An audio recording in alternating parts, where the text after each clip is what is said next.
12ही महिने फॅशन मध्ये असणारी ही मस्त अशी साडी आपल्याकडे आलेली आहे. ऑरेंज कलरला ग्रीन कलरचं कॉम्बिनेशन, सुंदर असा हा हळदी कलरला रेड कलरचं कॉम्बिनेशन, हा वाला जातोय सुंदर असा हा पॅरेट कलरला डार्क बॉटल ग्रीन कलरचं कॉम्बिनेशन,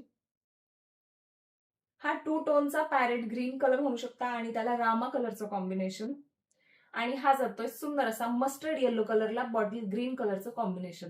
साडी लांबी रुंदीला प्रॉपर येणार आहे. सुंदर अशा मटेरियल मध्ये जातीये. प्युअर ओरिजिनल गडवाल सिल्कचं मटेरियल येणार आहे. हँडलूमची ही साडी असते, प्रेस वगैरे लागत नाही. गोड अशा मटेरियल मध्ये येणार आहे. कॉपर जरीचं काम केलेलं आहे. बुट्टी सुद्धा येणार आहे. मार्केटमध्ये या साड्यांची भरपूर कॉपी आणि डुप्लिकेट फॅब्रिक मध्ये सुद्धा तयार होते. हा वाला ओरिजिनल पॅटर्न आहे. हा जातो पल्लू पोर्शन. लांबी रुंदी प्रॉपर येणार आहे. सुंदर असं मटेरियल, अगदी सॉफ्ट चापून चोपून बसणारं कापड जातं आणि कॉन्ट्रास्ट मध्ये हा येणार आहे ब्लाउज.